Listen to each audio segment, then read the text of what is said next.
Hello student, क्या हाल चाल। Welcome again to board फर्स्टर। तो बोर्ड एग्जाम के प्रिपरेशन में हम पहुंच चुके हैं फिजिक्स के चैप्टर 5 पर।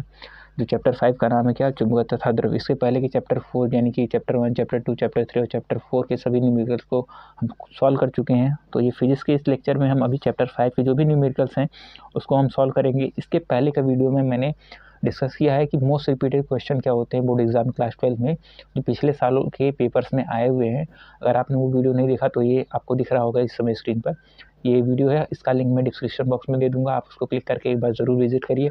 11 मिनट का वीडियो, उसमें 15 क्वेश्चन बताए गए हैं जो लॉन्ग आंसर टाइप क्वेश्चन में आते हैं। एक बार उसको विजिट करिए, देखिए कौन कौन से क्वेश्चन पार्ट 1 यानी कि बुक 1 से आए हुए हैं, मोस्ट रिपीटेड हैं, उसको एक बार देख लीजिए। फिर इस वीडियो को शुरू करते हैं।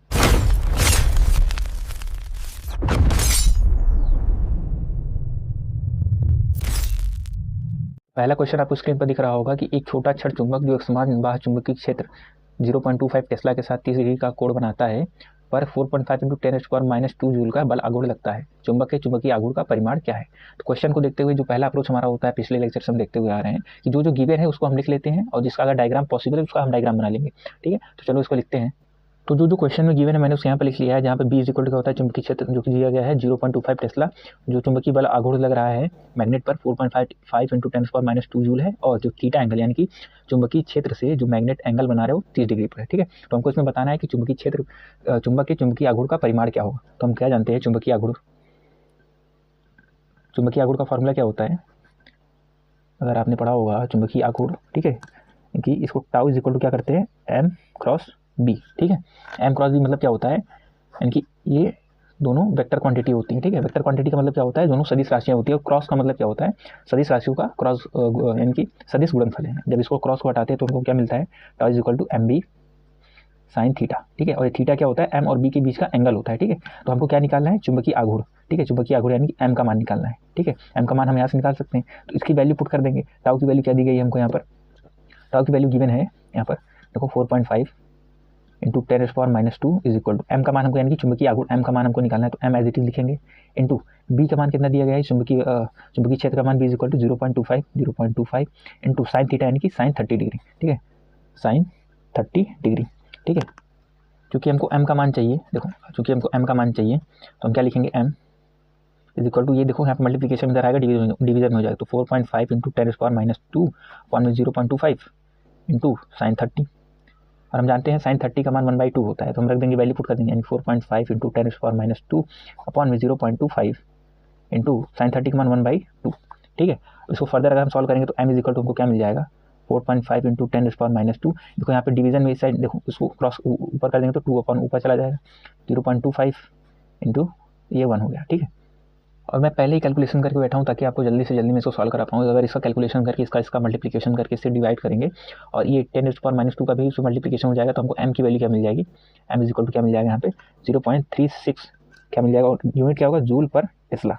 जूल पर टेस्ला क्यों लिखेंगे, क्योंकि देखो इस फॉर्मूले से हमको क्या मिल रहा है, इसका यूनिट जूल होता है, देखो जूल होता है, इसका यूनिट टेस्ला होता है। हमको m चाहिए, तो ये जो मल्टीप्लिकेशन का डिवीजन हो जाएगा तो जूल अपॉन टेस्ला हो जाएगा, इसलिए m का जो यूनिट होगा यहाँ पर जूल पर टेस्ला होगा। तो इस तरीके से क्वेश्चन नंबर 1 हो गया।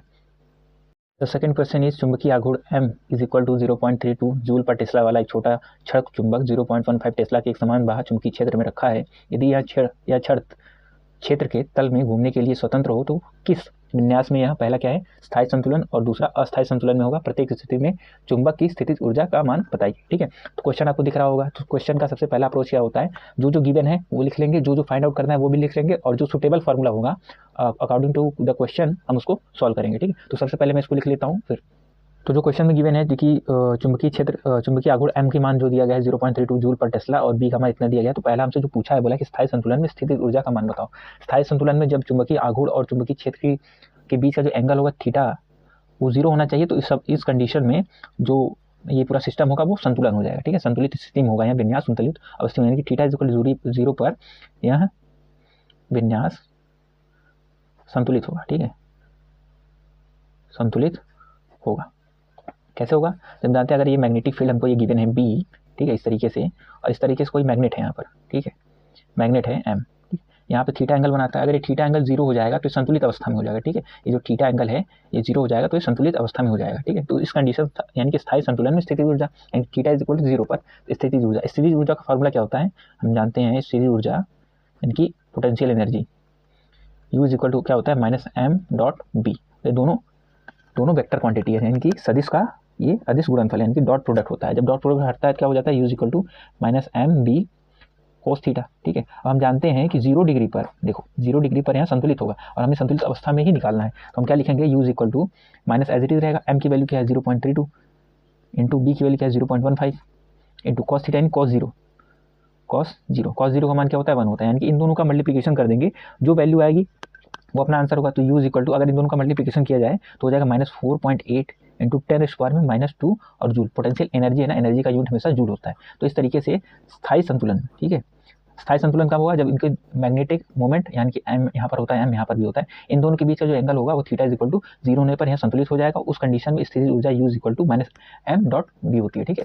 तो m अगर डॉट हटता है तो क्या होता है एम बी कॉस थीटा, 0 की वैल्यू यहाँ पुट किया, कॉस 0 का मान 1 होता है और इन दोनों की वैल्यू गिवन है तो यहाँ पर ये U का मान निकला है। सिमिलरली सेम केस में हम अस्थायी संतुलन में देखेंगे। जब 0 डिग्री पर यह स्थायी संतुलन में होगा तो 180 डिग्री पर अस्थायी हो जाएगी कि यहाँ से और इसके बीच में जब कुछ इस तरीके से ये मैग्नेटिक अगर मोमेंट इस तरीके से बन जाएगा m यहाँ पर है तो इन दोनों के बीच में जब 180 हो जाएगा, ठीक है, 180 डिग्री एंगल हो जाएगा तब जाकर यह अस्थायी संतुलन बन जाएगा। तो चलो दूसरा कंडीशन देखते हैं। अभी हमने देखा अस्थायी संतुलन में थीटा का मान क्या हो जाता है 180 डिग्री हो जाता है, ठीक है।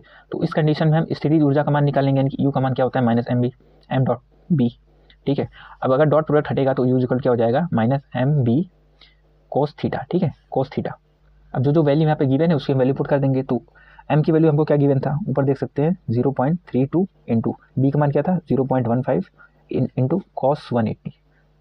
याद रखना कॉस 180 का मान क्या होता है -1 होता है, ठीक है। तो इसका वैल्यू हम कैलकुलेट करेंगे तो इसका हम क्या जानते हैं यहाँ माइनस था, ठीक है। तो ये आएगा इसका मल्टीप्लिकेशन क्या था -4.8 इंटू 10⁻²- जूल था इंटू कॉस 180 का मान -1 है, ठीक है। माइनस इंटू करके प्लस हो जाएगा तो U की वैल्यू हमको क्या मिल जाएगा 4.8 इंटू 10⁻² जूल। तो इस तरीके से अस्थायी अवस्था में भी U का मान यानी कि स्थितिज ऊर्जा का मान निकल गया। हमने देख लिया पहले कंडीशन क्या था अस्थायी कंडीशन में था यानी कि थीटा इज इक्वल टू 0 पर था और इस कंडीशन में अस्थायी संतुलन पहले में स्थायी इसमें अस्थायी यानी कि theta is equal to 180 degree पर हमको ये स्थितिज ऊर्जा का मान मिल गया। तो इस तरीके से क्वेश्चन भी हो जाता है। चलो दूसरे क्वेश्चन में चलते हैं। Next question you can see on the screen that is question number 3। एक परिनालिका में पास लपेटे गए 800 फेरे हैं तथा इनके अनुप्रस्थ काट का क्षेत्रफल 2.5 इंटू 10⁻⁴ मीटर स्क्वायर है और इसमें 3 एम्पियर की धारा प्रवाहित हो रही है। समझाइए कि किस अर्थ में यह परिनालिका एक क्षण चुंबक की तरह व्यवहार करती है, इसके साथ जुड़ा हुआ चुंबकीय आघूर्ण कितना है, ठीक है। तो क्वेश्चन का हमारा पहला अप्रोच क्या होता है कि जो गिवन है वो लिख लेंगे, जो फाइंड आउट करना है वो भी लिख लेंगे। तो जो सुटेबल फार्मूला रहेगा इस कंडीशन के बेस पे उससे हम सॉल्व करेंगे, ठीक है। तो सबसे पहले हम लिख लेते हैं। तो इस तरीके से जो गिवन है मैंने लिखा फेरों की संख्या n इक्वल टू 800 अनुप्रस्थ काट का क्षेत्रफल a equal 2.5 into 10⁻⁴ metre square, विद्युत धारा इक्वल टू 3 एम्पियर गिवन है, ठीक है।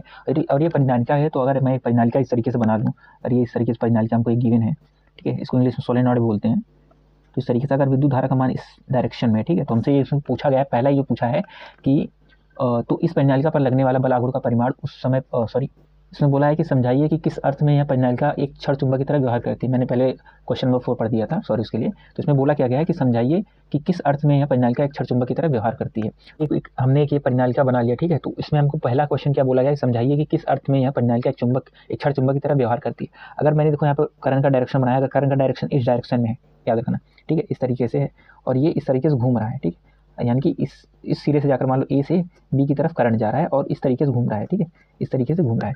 तो मैक्सवेल का राइट हैंड ग्रिप रूल क्या कहता है कि हम एक परिनालिका को इस तरीके से पकड़ते हैं, ठीक है। मान लो एक वायर है, करंट कैरिंग वायर है, ठीक है, इसको हमने इस तरीके से पकड़ लिया, ठीक है, इस तरीके से पकड़ लिया, ठीक है। तो अगर करंट यहाँ से जा रहा है, इस तरीके से जा रहा है, इस तरीके से घूम रहा है, देखो ये जो लिटिल फिंगर है इसको देखना है, ठीक है, यानी कि करंट इधर से गया इस लिटिल फिंगर से घूमते हुए, फिर ये रिंग फिंगर से आते हुए, फिर घूमकर फिर मिडिल फिंगर में आया इस डायरेक्शन में, फिर इस तरीके से घूम करके अपने इंडेक्स फिंगर में आया, ठीक है। यानी करंट यहाँ से इस डायरेक्शन में जा रहा है, ठीक है, याद रखना यहाँ से इस डायरेक्शन में जा रहा है एंड इस तरीके से हमने फिंगर को कर्ल किया कि ये करंट की डायरेक्शन को दिखाया, यानी कि ये जो लिटिल फिंगर है वो इस तरीके से घुमा हुआ आगे की तरफ, फिर यहाँ से करंट घूम करके फिर ये रिंग फिंगर में ऐसे आ रहा है, जहाँ मेरे फिंगर को ये रिंग फिंगर दिखाना, फिर ये घूम करके पीछे से फिर इस तरीके से मिडल फिंगर में आ रहा है, फिर अंदर से घूमते हुए वापस आकर के इस इंडेक्स फिंगर से आ रहा है। तो ये करंट की डायरेक्शन होगी और जो थंब होगा वो मैग्नेटिक फील्ड मैग्नेट अगर ये होगा तो ये नॉर्थ साइड को दिखाएगा और ये पीछे का जो साइड होगा वो साउथ साइड होगा, यानी कि जिस तरफ थंब इंडिकेट करेगा, थंब अगर ये करंट की कर्ल किया, करंट की डायरेक्शन कर्ल किया है तो जो थंब का डायरेक्शन होगा वो हमको नॉर्थ साइड दिखाएगा, यानी कि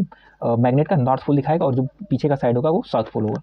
तो इस तरीके से हम कह सकते हैं कि ये जो परिनालिका है वो एक क्षण चुंबक की तरह व्यवहार करेगा, जिसकी डायरेक्शन क्या होगी, इसके एक्सिस के अलॉन्ग होगी, ठीक है, इसके अक्ष के अनुदिश होगी, ठीक है। तो अब आगे क्वेश्चन इसमें दूसरा पूछा है कि इसके साथ जुड़ा हुआ चुंबकीय आघूर्ण कितना है, यानी कि m का मान पूछा है, यानी कि m is equal to question mark, ठीक है। तो इस कंडीशन के हिसाब से हम क्या जानते हैं m का मान क्या होता है, एक ऊपर हम पढ़ के आए हुए हैं m का मान कैसे निकाला जाता है, tau is equal to m cross b में, यानी कि जब बल आघूर्ण दिया हो तब। लेकिन इस कंडीशन में हमको क्या दिया, n दिया है, i दिया a, तो m का मान कंडीशन में हमको क्या दिया, n a i दिया है, तो इसलिए m का मान क्या होता है, n i a। तो आगे चलते हैं, इसको सॉल्व करते हैं, फॉर्मूला जो गिवन है यहीं पे पुट कर देंगे।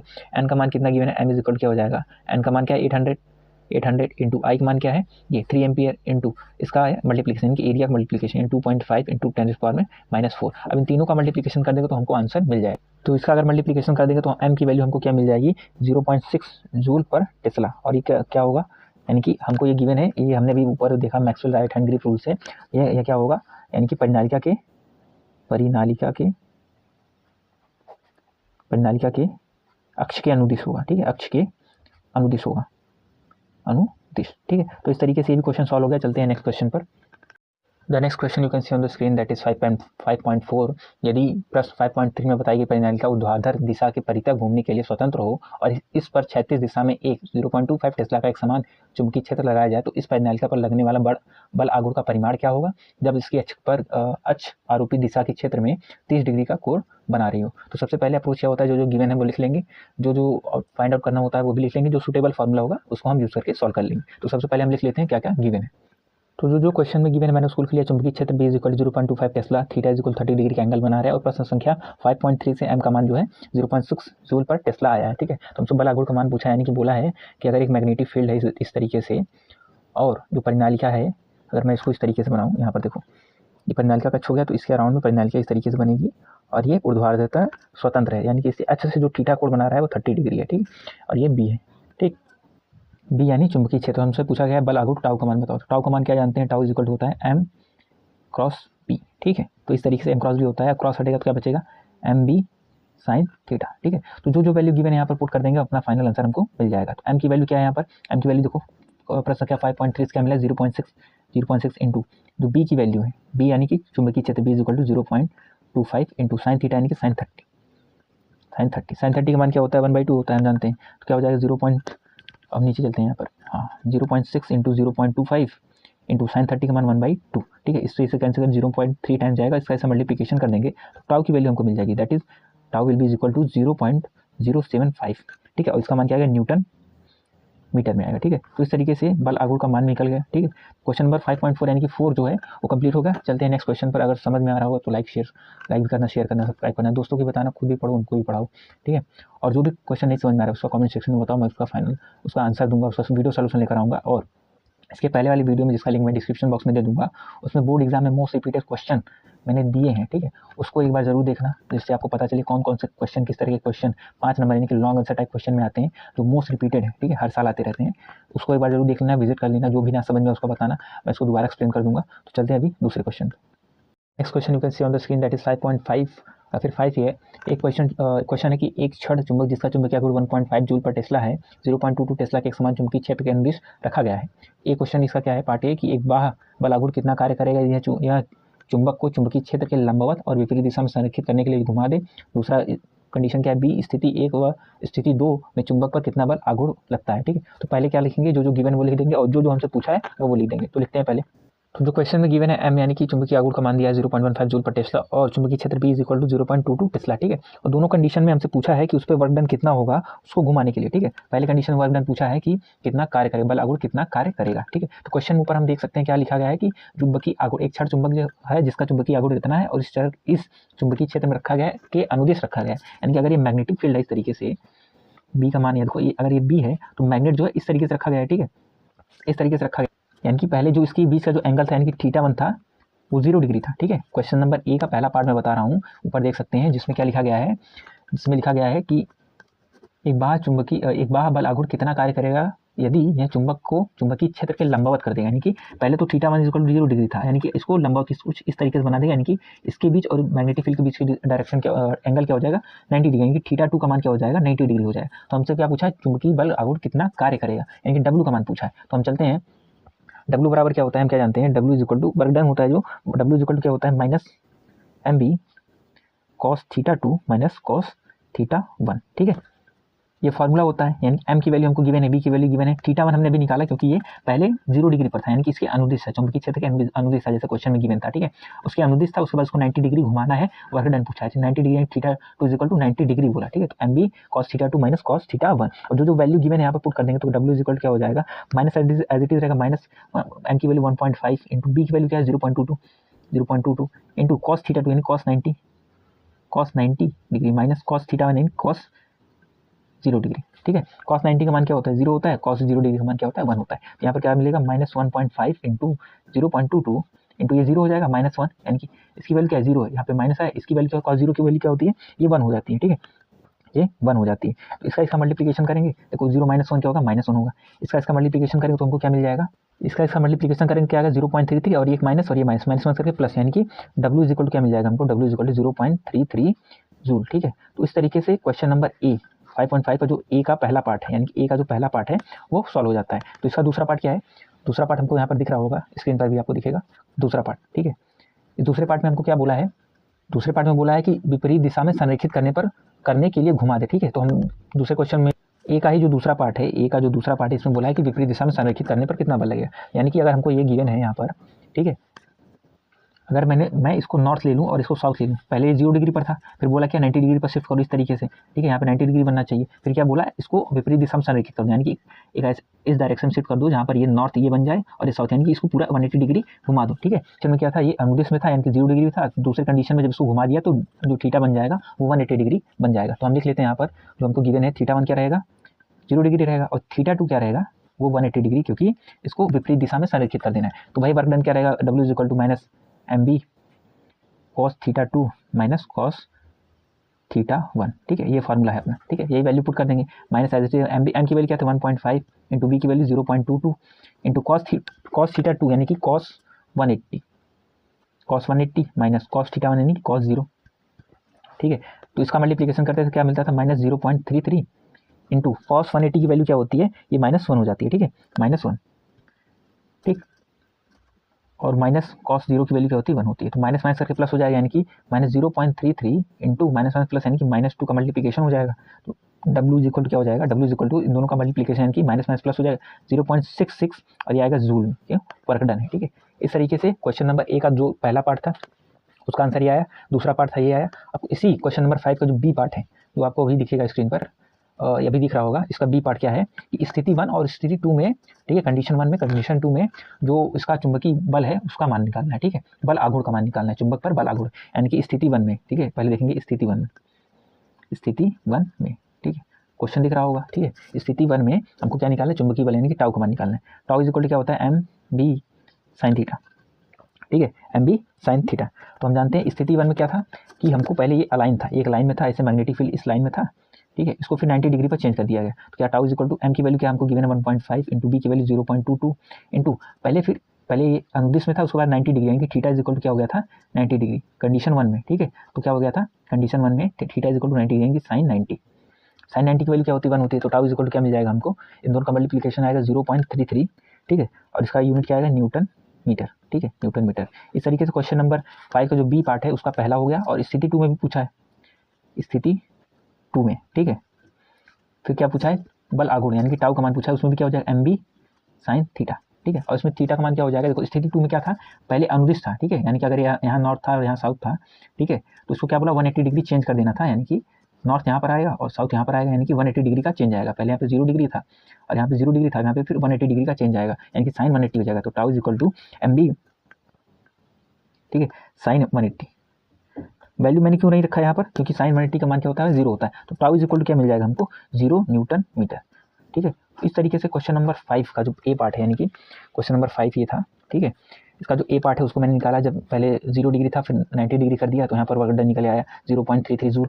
जब दूसरा कंडीशन क्या था कि पहले यहाँ पे 0 डिग्री पे था फिर 180 डिग्री पर फ्लिप किया तो इस तरीके से वर्क डन ये मिल गया, ठीक है। तीसरा कंडीशन जो था यहाँ पर, ठीक है, जो दूसरा यानी कि इसका बी पार्ट था उसमें स्थिति 1 में बल आघूर्ण का मान निकालना था जो कि ये मिल गया हमको, और स्थिति 2 में 180 डिग्री पर चुंबकीय आघूर्ण का बल आघूर्ण का मान निकालना था, इस तरीके से टाउ का मान यहाँ पर 0 मिल गया। इस तरीके से क्वेश्चन सॉल्व होगा। अगर क्वेश्चन ना समझ में आया हो तो कमेंट सेक्शन में बताना, मैं दोबारा इस चीज़ को एक्सप्लेन कर दूंगा। बढ़िया क्वेश्चन है, एग्जाम में आते हैं, ठीक है। तो चलते हैं अगले क्वेश्चन पर, उसको सॉल्व करते हैं, देखते हैं क्या होता है। क्वेश्चन नंबर 6 दैट इज एक परिनालिका के पास जिसमें पास 2000 फेरे लपेटे गए हैं, जिसके अनुप्रस्थ काट का क्षेत्रफल 1.6 × 10⁻⁴ मीटर स्क्वायर है, जिसमें 4 एम्पियर की धारा प्रवाहित हो रही है। इसके केंद्र से इस प्रकार लटकाई गई है कि यह क्षैतिज तल में घूम सके। इसका ए पार्ट क्या है कि परिनालिका के चुंबकीय आघूर्ण का मान क्या है, और बी पार्ट क्या है परिनालिका पर लगने वाला बल एवं बल आघूर्ण क्या है यदि इसको इसके अक्ष से 30 डिग्री का कोण बनाता हुआ 7.5 × 10⁻² टेस्ला का चुंबक एक समान क्षैतिज चुंबकीय क्षेत्र लगाया जाए। तो इस क्वेश्चन में जो गिवन है पहले मैं वो लिख लेता हूँ, फिर आगे इसको सॉल्व करते हैं। तो जो क्वेश्चन में गिवन था मैंने लिख लिया। ये बढ़िया क्वेश्चन है, इसमें कुछ आपके नए कॉन्सेप्ट क्लियर होंगे। तो ये बहुत बढ़िया क्वेश्चन है जिसमें आपके नए कॉन्सेप्ट क्लियर होने वाले हैं, ठीक है। तो पहला जो क्वेश्चन है इसमें पहला जो पार्ट है उसमें बुलाया चुंबकीय परिनालिका के चुंबकीय आघूर्ण का मान निकालना है, ठीक है। तो मैं इसके साइड में कर रहा हूँ, आपको नीचे करना होगा। तो मैं यहाँ पर कर दे रहा हूँ परिनालिका का चुंबकीय आघूर्ण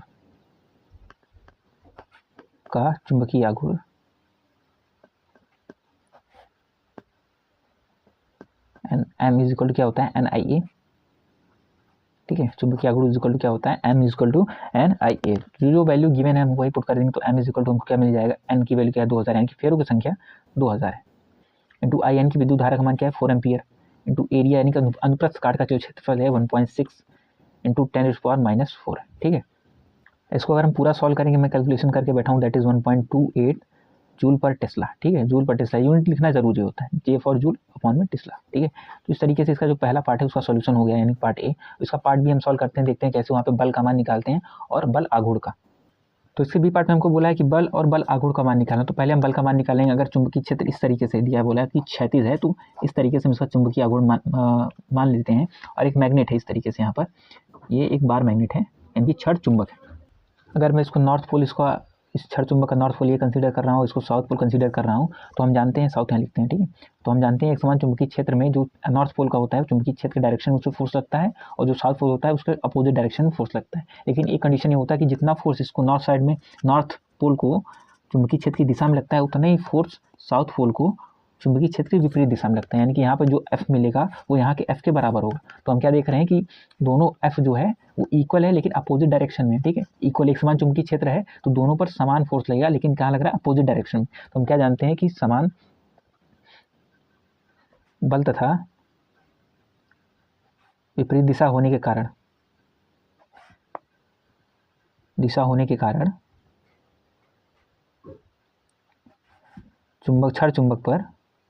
क्षण चुंबक पर बल शून्य हो जाएगा। बल मतलब परिणामी बल, क्योंकि बल तो लग रहा है, देखो इसको यहाँ पर डायरेक्शन में F लग रहा है, इसको अपोजिट डायरेक्शन में भी F लग रहा है, तो परिणामी बल क्या होगा, शून्य होगा। क्यों? क्योंकि नॉर्थ पोल पर चुंबकीय क्षेत्र की दिशा में डायरेक्शन फोर्स लग रहा है और साउथ पोल पर अपोजिट डायरेक्शन में लग रहा है। तो जो चुंबकीय क्षण होगा, यानी कि क्षण चुंबक पर जो परिणामी बल होगा वो शून्य होगा। और अब चलते हैं कि बल आघूर्ण का मान, यानी टाउ इज इक्वल टू क्या होता है, टाउ इज इक्वल टू हम जानते हैं mb sin थीटा होता है भाई, mb sin थीटा, ठीक है।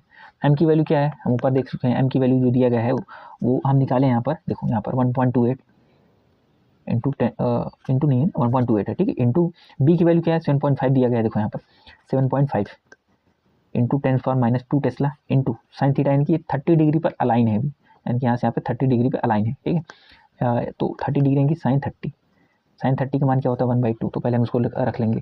तो टाउ का मान क्या आएगा 1.28 इंटू 7.5 इंटू 10⁻² इंटू साइन 30 1/2। इसका कैलकुलेशन करने पर जिसका पूरा सॉल्यूशन क्या आएगा, टाउ इज इक्वल टू, मैं कैलकुलेशन करके बैठा हूँ, दैट इज 4.8 इंटू 10⁻² यूनिट क्या होगा न्यूटन मीटर, ठीक है। तो इस तरीके से क्वेश्चन अपना सॉल्व हो जाता है। और इसमें नया कॉन्सेप्ट क्या सीखने को मिला कि ये जो फोर्स लगता है किसी यूनिफॉर्म मैग्नेटिक फील्ड के अंदर, जब किसी क्षण चुंबक में बार मैग्नेट होता है उस पर किस तरीके से फोर्स लगता है दोनों पोल पर। नॉर्थ पोल पर उसके डायरेक्शन में लगता है मैग्नेटिक फील्ड के, और साउथ पोल पर उसके अपोजिट डायरेक्शन में फोर्स लगता है, ठीक है। सेम यही कॉन्सेप्ट हम इलेक्ट्रोस्टैटिक्स में पढ़ के आए हैं। अगर आपने नहीं देखा है तो मैं प्लेलिस्ट का लिंक भी डिस्क्रिप्शन बॉक्स में दे दूंगा, जिसमें मैंने इसके पहले के सभी चैप्टर का न्यूमेरिकल सॉल्व कराया है, जो इंपॉर्टेंट कॉन्सेप्ट है उसको बताया हुआ है। वहाँ पे भी जब हम जानते हैं वहाँ पर जब डाइपोल पढ़ते हैं इलेक्ट्रिक डाइपोल, एक तो प्लस क्यू चार्ज होता है, एक तो माइनस क्यू चार्ज होता है, और जब यूनिफॉर्म इलेक्ट्रिक फील्ड में रखते हैं तो एक को इलेक्ट्रिक फील्ड के डायरेक्शन में फोर्स लगता है और एक पर अपोजिट डायरेक्शन में फोर्स लगता है। सेम कॉन्सेप्ट यहाँ पर है, वहाँ पर क्या होता था, इलेक्ट्रिक डाइपोल होता था और यहाँ पर बार मैग्नेट है, ठीक है। तो इस तरीके से ये क्वेश्चन भी सॉल्व हो जाता है। लिंक मैं डिस्क्रिप्शन बॉक्स में दूंगा, उस वीडियो को, उस सभी प्लेलिस्ट के वीडियो को एक बार विजिट कर लीजिए, आपको सारे कॉन्सेप्ट क्लियर हो जाएंगे और एनसीईआरटी में तो आपको कोई पीछे नहीं कर पाएगा, ठीक है। तो चलते हैं अगले क्वेश्चन पर। दैट इज क्वेश्चन नंबर 7, जो कि आपको दिख रहा होगा, और वो है किसी छोटे छड़ चुंबक के चुंबकीय आघूर्ण 0.48 जूल पर टेस्ला है। चुंबक के केंद्र से 10 सेंटीमीटर दूरी पर स्थित किसी बिंदु पर इसके चुंबकीय क्षेत्र का परिमाण एवं दिशा बताइए। यदि यह बिंदु चुंबक के अक्ष पर स्थित हो और चुंबक के अभिलंब समद्विभाजक पर स्थित हो, यानी कि एक्सियल पोजीशन पर और इक्वेटोरियल पोजीशन पर हमको चुंबकीय क्षेत्र का मान और डायरेक्शन बताना है, ठीक है। तो सबसे पहले हमारा अप्रोच क्या होता है, जो गिवन है मैं उसको लिख लेता हूँ, इसका डायग्राम बना के सॉल्व करेंगे, जो भी कॉन्सेप्ट लगेगा उसको अच्छे से देखेंगे। तो चलो शुरू करते हैं। तो क्वेश्चन में गिवन था जो चुंबकीय आघूर्ण का जो मान था 0.48 जूल पर टेस्ला गिवन है, और जो दूरी है, ठीक है, यानी कि चुंबक के क्षेत्र केंद्र से जो दूरी है 10 सेंटीमीटर, जिसको मीटर में चेंज करेंगे तो 10 × 10⁻² मीटर होगा, जिसको हम लिख सकते हैं फाइनली 10⁻⁻1 मीटर, ठीक है। और हमसे क्वेश्चन ए में जो पूछा है, पार्ट ए में हमसे बोला है कि इसके क्षेत्र यानी कि इसके अक्ष पर हमको दिखाना है चुंबकीय क्षेत्र का परिमाण और दिशा, ठीक है। तो हम पहले इसका डायग्राम बनाएंगे। अगर ये एक मैग्नेटिक, अगर ये तरीके से बार मैग्नेट है, इसका सेंटर ओ है, यहाँ पे नॉर्थ पोल है और यहाँ पे साउथ पोल है, तो इसके केंद्र से 10 सेंटीमीटर की दूरी पर, यानी कि मान लो एक पॉइंट पी है, ठीक है, यहाँ पॉइंट पी है, इसके सेंटर से, ठीक है, इसके सेंटर से पी पर की जो दूरी है वो 10 सेंटीमीटर है, ठीक है। तो हमको यहाँ पर जो मैग्नेटिक फील्ड है उसका डायरेक्शन और उसका यूनिट बताना है, ठीक है, उसका मान बताना है, ठीक है। तो हम जानते हैं एक्सियल पोजीशन पर जो मैग्नेटिक फील्ड का मान होता है वो फॉर्मूला क्या होता है, B = क्या होता है, μ0/4π, ठीक है, 2m/d³, ठीक है। ये फॉर्मूला होता है कब, जब अक्ष पर हो, अक्षीय स्थिति पर, यानी कि अक्षीय स्थिति में, ठीक है। अच्छी स्थिति में जो बी का फॉर्मूला होता है, चुंबकीय क्षेत्र का फॉर्मूला होता है, ये होता है, ठीक है। हम वैल्यू पुट करेंगे, फिर इसका डायरेक्शन भी देखेंगे, ठीक है। तो इसको हम सॉल्व करते हैं। B = μ0/4π की वैल्यू क्या होती है, 10⁻⁻7, हम पहले से देखते हैं, इससे पहले वाले लेक्चर में भी जहाँ पर मैग्नेट का हमने सॉल्व किया था वो भी, और 2 × m की वैल्यू क्या है 0.48 जूल पर टेस्ला है, तो हम यूनिट अभी नहीं लिखते, बाद में लिखेंगे, और d³ यानी कि 10⁻⁻1 का क्यूब, ठीक है। इसको जब हम सॉल्व करेंगे, इसको यहाँ पर देखो, इसका मल्टीप्लिकेशन होगा, क्या हो जाएगा 0.96 × 10⁻⁷ अपॉन में इसका क्यूब करेंगे तो 10⁻³ ऊपर जाएगा तो प्लस में चेंज हो जाएगा, तो क्या मिलेगा हमको, B = 0.96 × 10⁻⁷ × 10⁻+3 हो जाएगा, +3, ये -3 है तो पड़ जाएगा +3 हो जाएगा। तो इसका जो फाइनल आंसर आएगा दैट विल बी B = 0.96 × 10⁻⁻4, ठीक है। और ये क्या आएगा, टेस्ला आएगा। चुंबकीय क्षेत्र का मान पूछा है, ठीक। अब एक चीज़ हम क्या जानते हैं, अब हमको डायरेक्शन बताना है। डायरेक्शन कैसे बताएंगे, हम जानते हैं कि जो चुंबकीय आघूर्ण का मान होता है वो हमेशा क्या होता है, S/N होता है। S/N क्या होता है, जो हम चुंबकीय बल रेखाएं पढ़ते हुए आ रहे हैं, क्लास 9th में हमने पढ़ा हुआ, क्लास 10th में पढ़ा हुआ होगा, ये ऐसे बार मैग्नेट होता था एक, ठीक है। बार मैग्नेट इस तरीके से गिवन होता था, अगर ये साउथ पोल है और नॉर्थ पोल है, ठीक है, तो क्या होता है, चुंबकीय बल रेखाएं ऐसे निकलती थी और नॉर्थ में प्रवेश करती थी और ये कभी टूटती नहीं थी, ठीक है। मैग्नेट के अंदर ये पैरेलल होती थी, ठीक है, इस तरीके से, ठीक है, इस तरीके से जाती थी, ठीक है, इस तरीके से जाती थी। तो इस तरीके से जो मैग्नेटिक आघूर्ण यानी कि चुंबकीय आघूर्ण का जो मान होगा P पर, वो साउथ टू नॉर्थ होगा, यानी कि S/N होगा, ठीक है, S/N, ठीक है, क्या होगा, S/N, यानी कि चुंबकीय क्षेत्र का मान पॉइंट P पर क्या होगा, साउथ से नॉर्थ के डायरेक्शन में होगा, यानी कि इस डायरेक्शन में लगेगा। तो चलते हैं अगले क्वेश्चन पर। बी पार्ट में क्या बोला था, चुंबक के अभिलंब समद्विभाजक पर, चुंबक के अभिलंब समद्विभाजक पर, ठीक है। तो इसका हम अगर डायग्राम बनाएंगे वो किस तरीके से बनेगा, अगर मैंने बार मैग्नेट इस तरीके से लिया है, ठीक है, और वही साउथ पोल नॉर्थ पोल और इसके सेंटर ओ से 10 सेंटीमीटर ऊपर के डायरेक्शन पे डिस्टेंस पर एक पॉइंट P है, इस पर हमको मैग्नेटिक फील्ड का डायरेक्शन बताना है। तो सबसे पहले हम इसके चुंबकीय क्षेत्र का मान निकालेंगे। B = क्या होता है, μ0/4π। अभी देखो इक्वेटोरियल यानी कि निरक्षीय स्थिति में तो m/d³ होता है, इसका ये फॉर्मूला होता है। जब अक्षीय स्थिति होता है तो 2m हो जाता है, ठीक है। यहाँ पे ये रहेगा, वो वैल्यू पुट करेंगे, μ0/4π के लिए 10⁻⁷ होता है, इंटू m की जो वैल्यू थी वो गिवन था 0.48, अपॉन में वही 10⁻⁻1 का क्यूब हो जाएगा, ठीक है, डिस्टेंस है -1 का क्यूब। तो इसको सॉल्व करेंगे तो B की वैल्यू क्या आएगी हमको, 0.48 × 10⁻⁻4 और ये आएगा टेस्ला। अब डायरेक्शन निकालते हैं, ठीक है। एक्सियल पोजीशन पे क्या होता था कि जो मैग्नेटिक फील्ड का डायरेक्शन होता था वो north to south to north होता था, ठीक है, इस डायरेक्शन में होता था, ठीक है। लेकिन जब एक्सियल पोजीशन की बात की जाएगी, एक्सियल पोजीशन में हमेशा जो मैग्नेटिक फील्ड का डायरेक्शन होगा वो नॉर्थ टू साउथ होगा, ठीक है, यानी कि नॉर्थ टू साउथ, यानी कि एन टू एस, ठीक है, इसको याद रखना है, ठीक है। जब एक्सियल पोजीशन होगा तो एस टू एन होगा, और जब इक्वेटोरियल पोजीशन होगा, निरक्षीय स्थिति होगा, तो एन टू एस हो जाएगा, एन टू एस हो जाएगा, ठीक है। तो इस तरीके से जो चैप्टर नंबर 5 है, यानी कि चैप्टर नंबर 5 अपना ये चुंबकत्व तथा द्रव है, चैप्टर नंबर 5 ये भी कंप्लीट हो गया। और इसका अगर प्लेलिस्ट देखना है इससे पहले के चैप्टर 1 2 3 4 और ये 5 तो चल ही रहा है, 4 तक का अगर न्यूमेरिकल देखना है तो आपको प्लेलिस्ट का लिंक डिस्क्रिप्शन बॉक्स में मिल जाएगा। इसका पहले का जो लेक्चर था वो था इंपॉर्टेंट क्वेश्चन का, ठीक है, इंपॉर्टेंट क्वेश्चन जो रिपीटेड होते थे बोर्ड एग्जाम में, उसका मैंने बनाया हुआ, उसका भी लिंक डिस्क्रिप्शन बॉक्स में मिल जाएगा। एक बार उसको विजिट करिए तो आपको आइडिया लगेगा कि कौन से क्वेश्चन कितनी बार रिपीट हुए हैं, मोस्ट रिपीटेड क्वेश्चन है जो हर साल बोर्ड एग्जाम में आते हैं, ठीक है। तो पढ़ाई करते रहिए, जुड़े रहिए चैनल के साथ। अच्छा लगे तो लाइक करना, शेयर करना, सब्सक्राइब करना, और जो भी डाउट है कमेंट सेक्शन में पूछना, मैं इसको आंसर करूँगा। जो भी क्वेश्चन डाउट है, जो भी किस तरह का, तो पूछिए, मैं जरूर उसका आंसर करूँगा। तो मिलते हैं अगले वीडियो में, तब तक के लिए जय हिंद, थैंक यू।